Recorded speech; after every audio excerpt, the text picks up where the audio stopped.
Hello and welcome to episode 2 of ColorWorkYarn podcast. Thank you for returning if you are a returning viewer, and if you are new to the podcast, hello and welcome. I am a yarn dyer and crafter, mostly knitting, based out of Illinois. And I am very excited to be starting this podcast, and thank you so much for joining.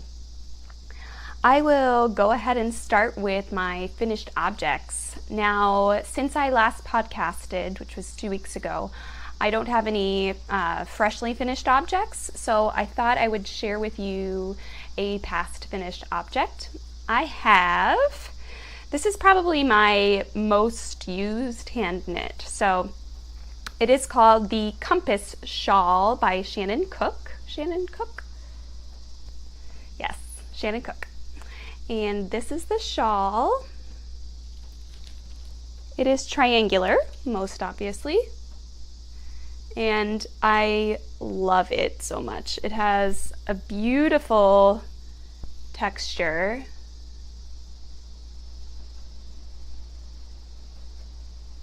That kind of repeats down all the way. And then at the white line, it switches direction of the texture.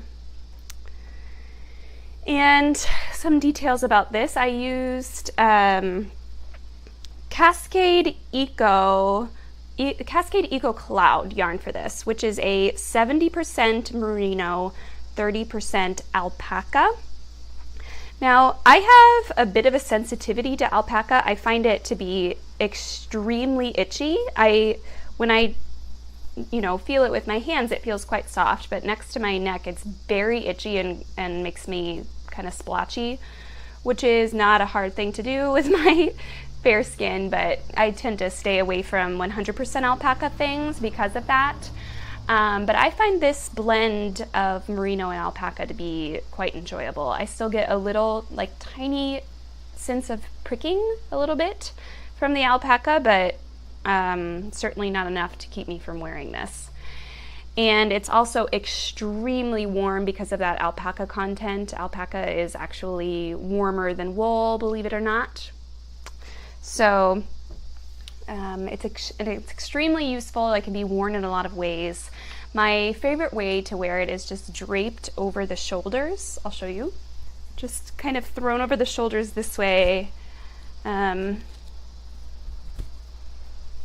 then just worn down like this. It stays on really nicely because it's such a big, generous triangle shape. It's too warm right now, but to wear it like a bandana style shawl or scarf is very, very cute with this as well. But I would say mostly I wear it draped over the shoulders, and it's great for in the summer when the nights are kind of cooler. If you're around the fire or something, it's really great just to have that draped over the shoulders. And then, of course, in the winter, it's really nice to have that bundled up around your neck under a coat. It's so warm, and I love it. It's one of my most worn projects, and not just by me. This summer we were up in Door County, which is in Wisconsin, and it gets pretty cool up there at night, even in the summer. And so I had on a sweatshirt and didn't need my shawl, but my husband and my brother were arguing over who got to wear it. I wouldn't say it's in either of their wardrobes to wear such a feminine article, but they were both chilly and both wanted to wear it. So I would count that as a win as far as projects go. For my whips, that was my only finished object to share with you this week. So my works in progress, I will start where I left off last week. And I usually store my projects in these little mesh bags. I received them when I ordered yarn off of a certain website.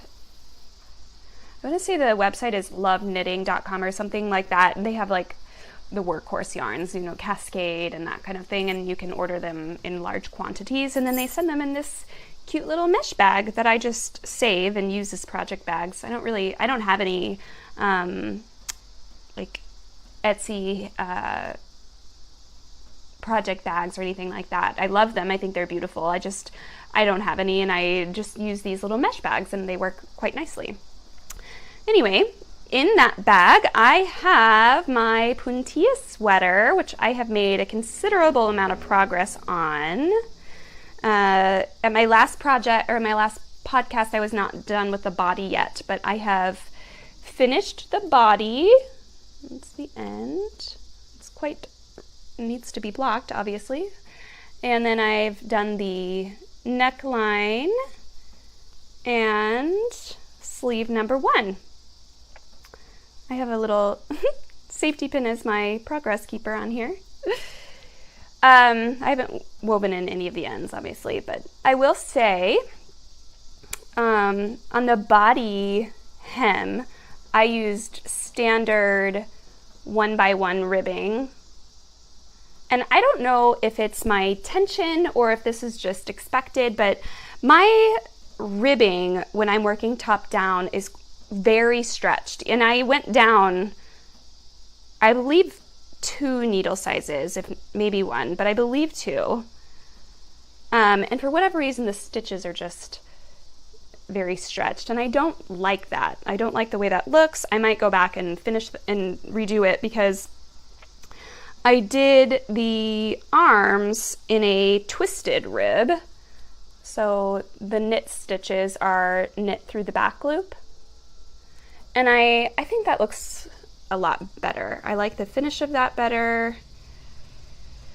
I don't know. I'm considering about changing that on the bottom, because I also did the twisted rib on the neckline as well.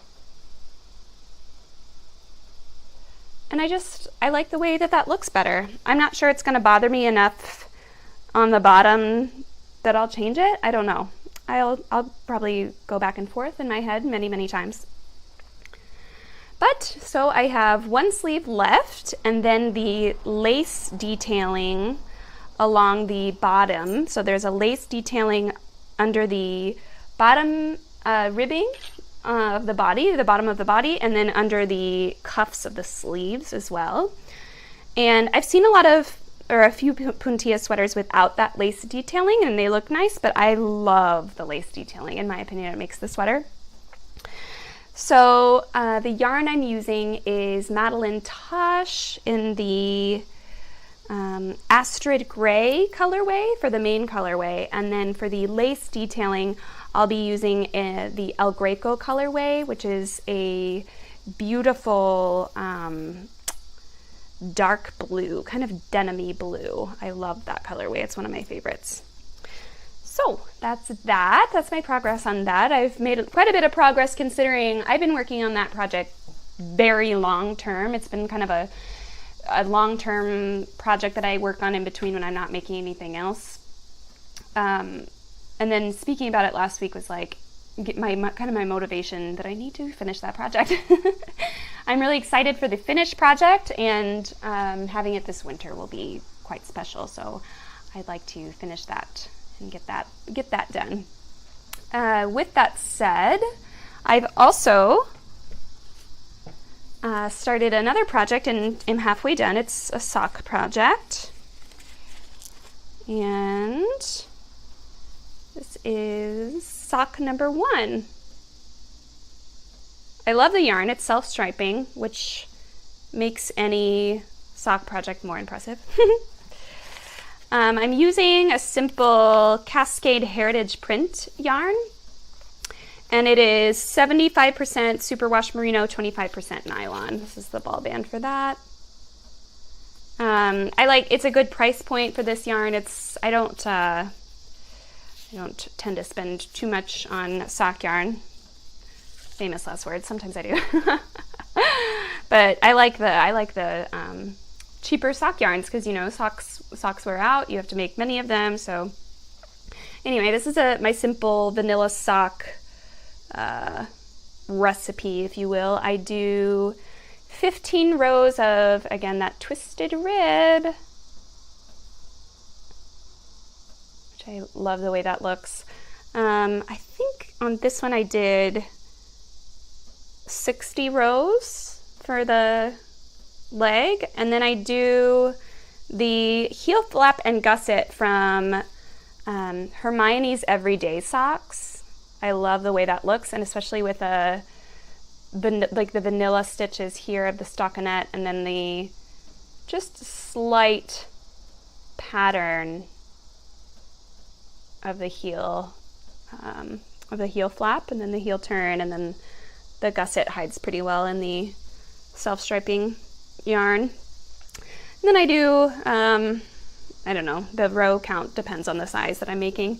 And then the same toe from Hermione's Everyday Sock. So it ends in a Kitchenered grafted toe. So that works pretty well. I've tried the Fish Lips Kiss heel, and it doesn't fit me well. I don't like the way that it fits. It's just not enough space for me. I know you can,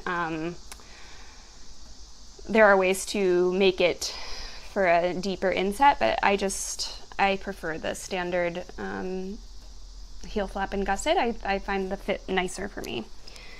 So that is one of my works in progress. That will probably be a Christmas gift, but I'm not telling who it will be because they're probably watching this podcast. Next, speaking of Christmas knitting, the last podcast I told the story of my little nephew's Flax Light sweater that I'm making. That's a Tin Can Knits pattern, and I love the pattern, and I was about halfway done and then realized I was making the 6 to 12 month size instead of the 1 to 2 year. So since then, I have come to terms with the fact that I'm going to have to start again. I had to frog the whole project, which I hate doing. And it was particularly frustrating because I was using yarn that I only had one skein of, and to go up in a size, I needed another skein. So I just dyed up some yarn that I will be using for that project. And here's the yarn. It's plain taupe. It is absolutely taupe. It's not brown, it's not gray, it's right in between. Get a close-up of that. And it's a little bit tonal, but it's actually pretty solid in color. And prepare to be impressed with how far I am along in this project. Ta-da! It's like not worth showing, but I did want to bring it up again. So here is the ribbing of the neckline. I have triple and quadruple checked that I am doing the correct size. So hopefully it'll just be smooth sailing from here. I'm very excited for this project. This will be his Christmas gift, and he's not going to be one until January, but I think this will fit him pretty well. I hope anyway. If not, I don't know what I'll do with it, but not knit it again, that's for sure. So yes, it starts at the top, the neckline. This is a free pattern on Ravelry, and then there's these darling little garter stitch stripes down each sleeve, which I love the way that looks. And then just a simple raglan sweater from there with all stockinette down the body. So I'm very excited for that. This is going to be really cute on him. He's so adorable, and I will have tons of pictures on my Ravelry, I'm sure, to show when I give it to him.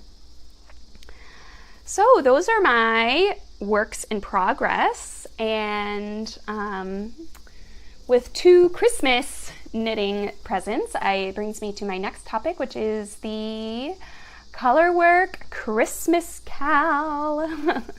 This will be my first knit along, and I'm going to create a Ravelry group for it.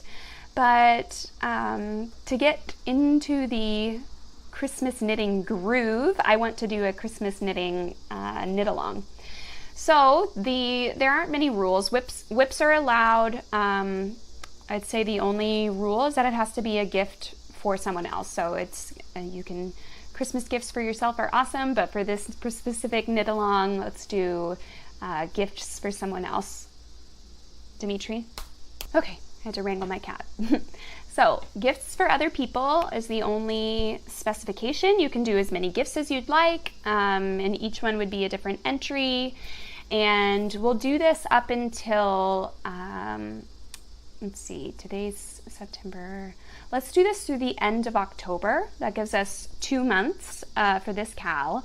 And this will be good motivation to get an early start on your Christmas knitting, and just a great way to participate together. I'll have a Ravelry thread where we can chat and show our progress, and then I'm sure I'll do like a finished objects thread where I'll select winners from, and I will have a prize at the end. So I believe the prize will be a skein of my yarn. I have my own Etsy shop. The ColorWorkYarn Co. is my company. And I will dye up a new original Christmas colorway. So that hasn't been determined yet, but that will be the prize. So I hope you will join along. It will be very fun. That reminds me, I have not said where you can find me. So you can find me on Ravelry. My name on Ravelry is ColorWorkYarn. And I have the Ravelry group for this podcast is ColorWorkYarn Podcast. So I will link to those so you can find me there. And I'm also active on Instagram, also ColorWorkYarn. And please find me on Instagram. We can connect. I love to chat and see your wonderful pictures. So please find me on there. And the other place you can find me is on Etsy. I have an Etsy shop called ColorWorkYarn Co. I sell my own hand-dyed yarns. And I have a couple of new colorways to share with you. One of them you've already seen. It's the Oscar colorway, but I'll show you in skein form. You can kind of see some of the color variation a little bit better there. And this will be listed in the shop. This is it's my sock base, so it's 75% superwash merino, 25% nylon. But if you're interested in a different base for this one, I can definitely dye some up. I think this is the only base I have listed in the shop right now. But I'd be happy to dye it up on a different base. And then my other new colorway just listed is called Evelyn. I love this one.